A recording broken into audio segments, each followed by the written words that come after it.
अस्सलाम वालेकुम स्टूडेंट्स, आज हम स्टार्ट करते हैं रिमेनिंग न्यूमेरिकल्स को ऑफ चैप्टर नंबर 2। तो स्टार्ट करते हैं with 2.17। The statement is the spherical ball of the weight 50 Newton is to be lifted over the step as shown in the figure 2.23. Calculate the minimum force needed to just lift it above the floor. Simply हमें क्या कहा गया है, हमें कहा गया कि हमारे पास एक स्फेरिकल बॉल है, ठीक है। उस स्फेरिकल बॉल के ऊपर कुछ मिनिमम अमाउंट ऑफ फोर्स हमें अप्लाई करनी है और फोर्स अप्लाई करने से हमें क्या करना है, हमें इस स्फेरिकल बॉल को जो है वो फ्लोर से हटा के इस 5 सेंटीमीटर ऊंचे हाइट की जो है वो स्टेप के ऊपर जो है वो लाके प्लेस कर देना है। तो जब हम जो है वो इस स्फेरिकल बॉल जिसका जो वेट है वो 50 न्यूटन्स के इक्वल है, इस पे फोर्स अप्लाई करेंगे और इसे इस स्टेप के ऊपर लाके रख देंगे, तो हमसे पूछा गया है कि जो मिनिमम फोर्स यहाँ पे हमें लगानी पड़ेगी उसकी वैल्यू हमें जो है वो डिटरमिन करनी है। In order to find the force, हम यहाँ पे देख सकते हैं कि यहाँ पे एक फोर्स तो वो होगी जो हम अप्लाई करेंगे, ठीक है, यानी ये हमारी एक्सटर्नल फोर्स होगी, लेकिन साथ ही साथ एक फोर्स वो है जो कि इस स्फेरिकल बॉल के वेट की वजह से डाउनवर्ड एक्ट कर रही है, जो कि इसकी वेट फोर्स है।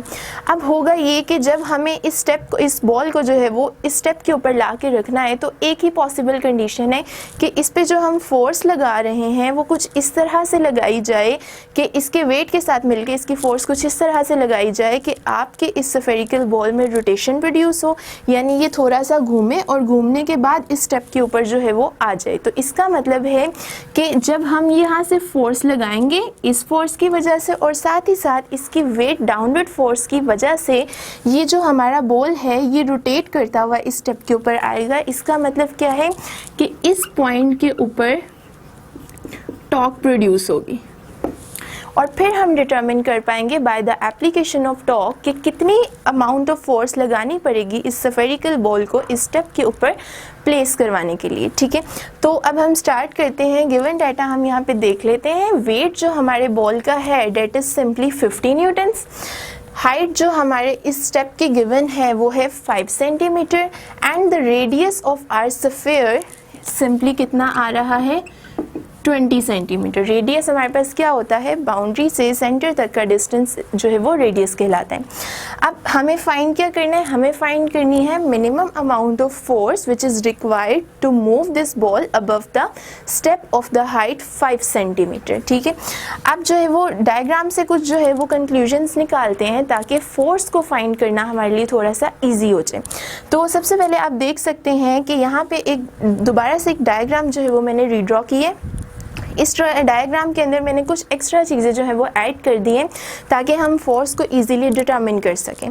तो आप देख सकते हैं यहाँ पे कि DE मीन्स यहाँ से लेके यहाँ तक का रीजन जो है वो कितने सेंटीमीटर का होगा वो हमें देखना है।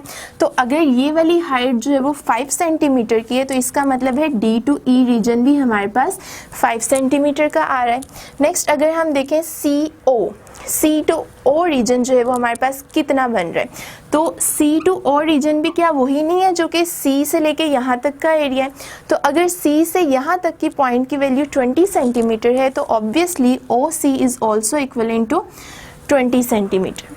अब नेक्स्ट क्या है CE ये जगह है, तो ये भी तो रेडियस ही बन रहा है ना हमारे पास। इसका मतलब है कि चाहे हम O to C यहाँ से लें या फिर C to E यहाँ से लें, ये दोनों जो हैं वो किसके इक्वल आ रहे हैं हमारे पास 20 सेंटीमीटर्स के जो हैं वो इक्वल आ रहे हैं। अब अगर हम देखना चाहते हैं यहाँ से कि ये जो हमने यहाँ पे CD ड्रॉ किया है इसकी वैल्यू कितनी होगी ये जगह की, तो इसको डिटरमिन किस तरह से किया जा सकता है, अगर हम CE वाले पोर्शन में से यानी इस कंप्लीट में से माइनस कर दें DE पोर्शन को, इस पोर्शन को हम माइनस कर दें तो हमारे पास सिंपली CD का जो है वो पोर्शन आ जाएगा। तो हमने क्या किया, CE जो कि कितना था कंप्लीट हमारे पास 20 सेंटीमीटर्स के इक्वल था वो लिखा, माइनस किया उसमें से DE को और DE था 5 सेंटीमीटर्स के इक्वल यहाँ से। तो जो CD की वैल्यू आ गई वो कितनी आ गई हमारे पास 20 - 5 इज इक्वल टू 15 सेंटीमीटर्स। ये तमाम हमने काम क्यों किया है, हम चाहते थे कि यहाँ पे नज़र आ रहा है कि एक ट्राइंगल फॉर्म हो रही है that is simply OCD triangle. इस OCD ट्रायंगल को यूज़ करते हुए जो है वो हम कुछ फार्मूलाज डिराइव करेंगे जिनसे हम फोर्स की वैल्यू जो है वो फाइंड कर सकते हैं। तो सबसे पहले यहाँ पे हम पाइथागोरस थ्योरम लगाते हैं।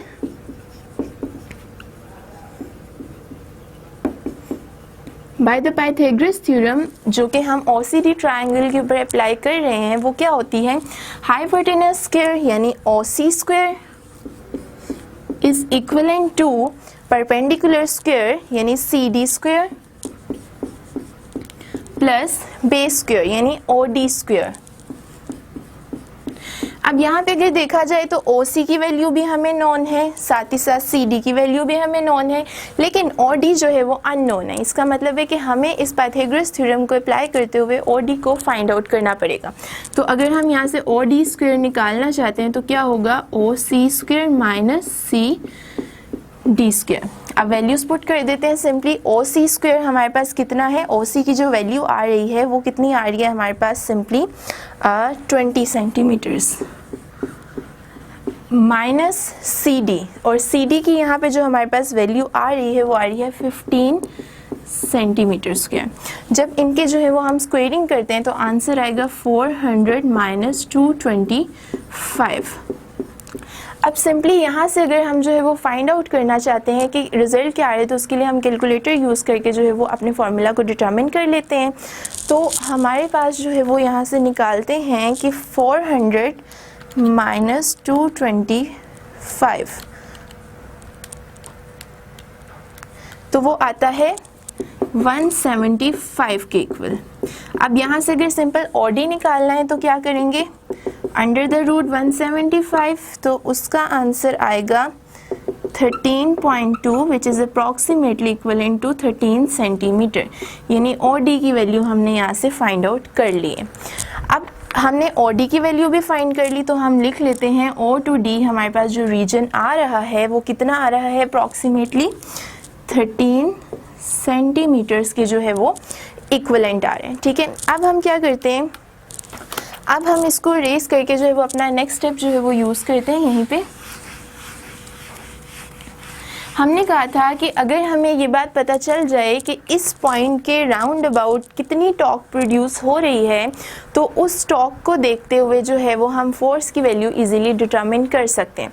तो सिंपली अगर हमें टॉर्क देखनी है कि यहाँ पे कितनी टॉर्क प्रोड्यूस हो रही है तो हम देख सकते हैं यहाँ पे दो फोर्सेस लग रही हैं, एक अपवर्ड फोर्स है और एक डाउनवर्ड फोर्स है। इसका मतलब है कि sum of torque on the body क्या है, 0 के इक्वल है। अगर ये इस तरह से है तो हम किस तरह से टॉर्क लिख सकते हैं, फॉर एग्जांपल अगर हम अपर फोर्स की वजह से प्रोड्यूस होने वाली टॉर्क की बात करें तो वो क्या होगी, F फोर्स और साथ ही साथ ये हमारी फोर्स है, ठीक है, जिसको हमने यहाँ पे लिख दिए, और साथ ही साथ हमें यहाँ पे मिलता है R जो कि हमारा मोमेंट आर्म होता है। और मोमेंट आर्म क्या होता है, distance between the application of force, यानी वो पॉइंट जहाँ से आप फोर्स अप्लाई कर रहे हो वहाँ से लेके आपकी टॉर्क प्रोड्यूस होने वाले रीजन तक का जो डिस्टेंस है वो आपके पास मोमेंट आर्म कहलाता है। तो यहाँ पे डिस्टेंस बन रहा है OA, तो हम R को जो है वो रिप्लेस कर देते हैं OA के साथ।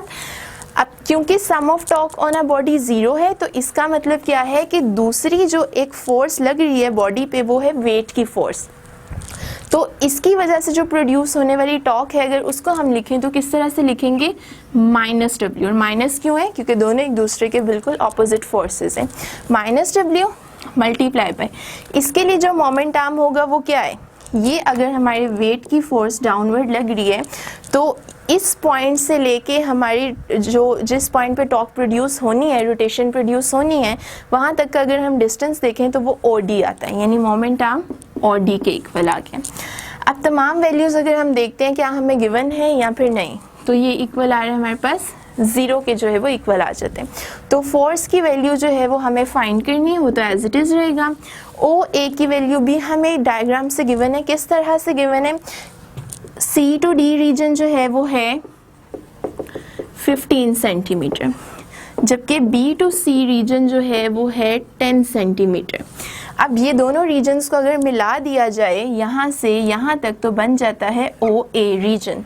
इसका मतलब है कि इन दोनों का सम क्या देगा, OA रीजन, और इन दोनों का सम क्या देगा, 25 सेंटीमीटर्स। तो OA कितना आ गया, 25 सेंटीमीटर्स। यहाँ 25 आ गया, माइनस वेट कितना था 50 न्यूटन्स के इक्वल गिवन है, मल्टीप्लाई बाय ओडी हमने कितना निकाल लिया था 13 की फॉर्म में, इज इक्वल टू 0। अब अगर इसको हम मल्टीप्लाई करें तो हमारे पास क्या आता है, सिंपली 50 मल्टीप्लाई बाय 13, तो ये आता है -650 इक्वल टू 0। अगर इस 650 को हम दूसरी तरफ ले जाएं तो क्या होगा 650 और इधर से 25 को उधर डिवाइड कर दें तो हमारे पास क्या आंसर आता है 26 न्यूटन। इसका मतलब है जो फोर्स रिक्वायर्ड होगी इस स्फेरिकल बॉल को इस स्टेप के ऊपर लेकर जाने के लिए वो कितनी है हमारे पास 26 न्यूटन्स के जो है वो इक्वल आ रही है। तो ये था हमारा न्यूमेरिकल नंबर 2.17। अब हम स्टार्ट करते हैं numerical number 2.18।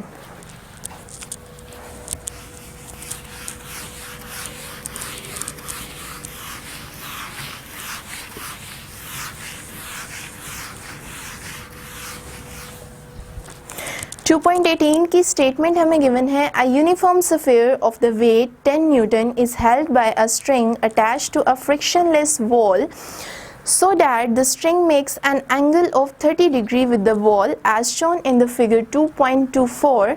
Find the tension in the string and the force exerted on the sphere by the wall। ठीक है, हमें सिंपली क्या कहा गया है कि एक हमारे पास जो है वो स्फेरिकल बॉल है और इस स्फेरिकल बॉल का जो वेट है वो कितना है हमारे पास सिंपली 10 न्यूटन है। इसको हमने एक फ्रिक्शनलेस वॉल के साथ जो है वो क्या किया हुआ है, हैंग किया हुआ है, ठीक है, by the help of a string, कुछ इस तरह से। और हमारी जो स्ट्रिंग का एंगल बन रहा है, ठीक है, हमारी वॉल के साथ वो कितना बन रहा है, वो बन रहा है अप्रॉक्सीमेटली 30 डिग्रीज के इक्वल। अब दूसरी चीज़ क्या है कि बिकॉज हमने एक स्ट्रिंग के थ्रू जो है वो वॉल के साथ इस बॉल को हैंग किया हुआ है, तो इसका मतलब है स्ट्रिंग में टेंशन भी होगी। अब ये हमें एक सिचुएशन जो है वो गिवन है, एंगल भी गिवन है, वेट भी गिवन है और टेंशन की वैल्यू जो है वो हमें डिटरमिन करनी है। अब देखते हैं गिवन डेटा में इसको 2.18।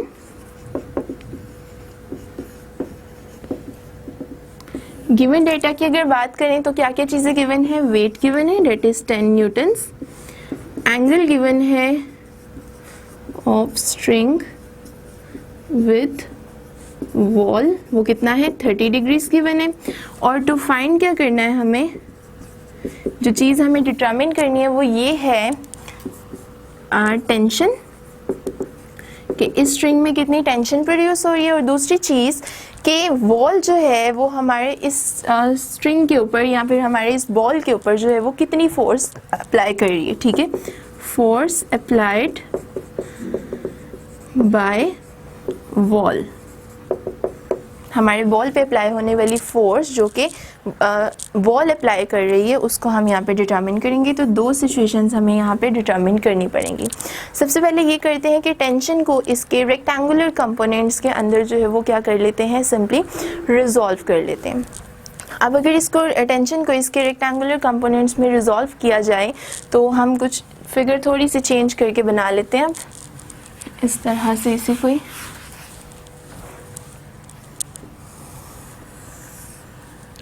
इस तरह